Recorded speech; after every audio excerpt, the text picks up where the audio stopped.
Hey, what's up, you guys? It's Val Hustle back at it again. So this video is about 10 tips of how to self-improve yourself on the quarantine. This is just some advice that I've been trying to follow and that I found successful. Again, if you are just watching in, my name's Val. I'm trying to find the best ways of improving yourself, and this is kind of my channel. Anyways, I want to jump right into it. So the 10 ways to best self-improve yourself. Also top 10 ways to invest your time during the quarantine. So the first thing what you want to do is you want to make a schedule or a routine. Keep it realistic. Keep it to something that you personally will follow.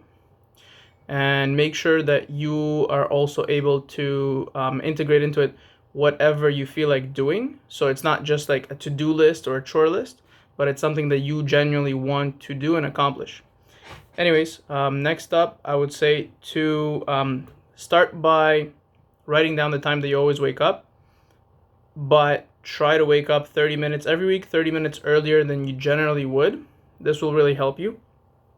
Another tip, so tip number 2 would be start waking up earlier. Again, tip number 3, I would say always do your bed.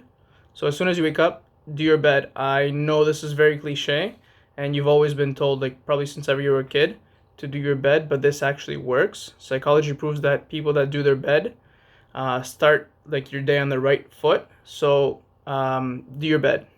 Keep it simple. Tip number 4, write down 1 to 2 goals that you want to achieve, and write down a deadline. Like put a legit deadline that you believe is feasible to achieve those goals by.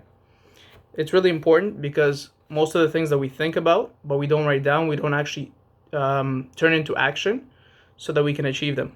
So yeah, write it down, guys. The next thing that you want to do is, this is still step number 4. Once you wrote down your goals, break them down further into smaller chunks. So kind of like create a plan to those goals. So if your goal would be like to lose 5 kilograms within a month, right? This is something realistic, but you also want to be looking at your past behavior. How were you able to do that before? And kind of break it down into smaller chunks. So if you want to lose 5 kilograms, let's say, then you gotta have a routine of workouts to pursue every day. And every day has to be varied. So something that you wouldn't do. You also want to look at your diet. Anyways, that's just an example. So break down your goals further and make sure that you do something small every day. Okay?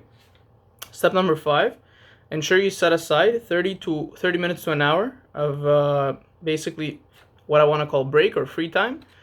You would obviously have breaks in between the things that you're doing, but also set aside just half an hour to an hour of whatever, or just do nothing at all, right? Your mind and your body need some time to relax and restore and re-energize.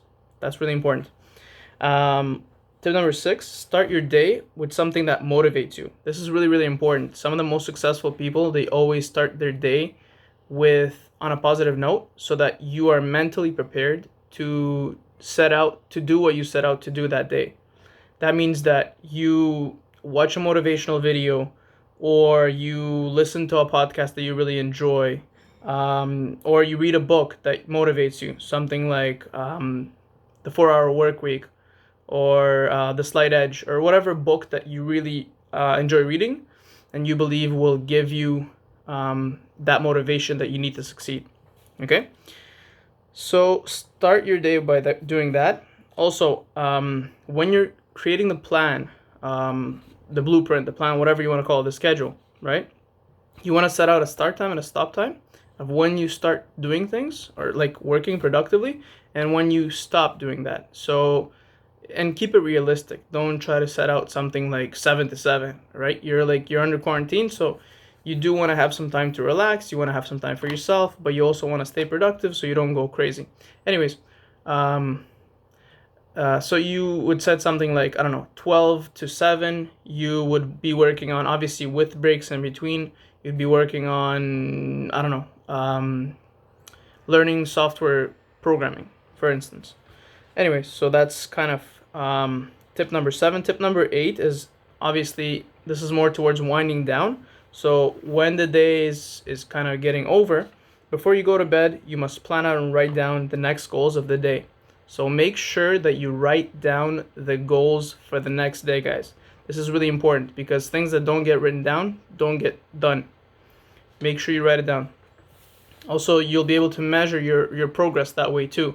Once you document and you write down your things, you'll be able to measure your progress over time. Step number 9, make sure you treat yourself. This is really important because the way our brains work, we release a chemical called dopamine whenever we do something that we enjoy. Therefore, once you achieve something, make sure you treat yourself, whether it's, I don't know, with a favorite snack, whether it's with an hour break. When studying, this is really good because you take a longer break and you generally like you open social media, you talk to your friends, you get on a phone call, whatever you need to do to kind of get that dopamine level a little bit higher, okay? Because you deserve it, guys. And lastly, but not least, this is step number 10.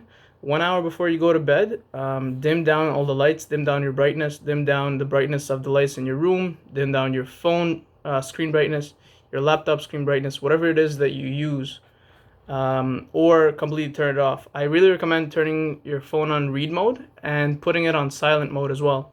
That helps from getting distracted. Anyways, those were the 10 top tips, and like, subscribe, and comment down below into more videos of what you guys want to see. Thanks so much, guys. Peace out.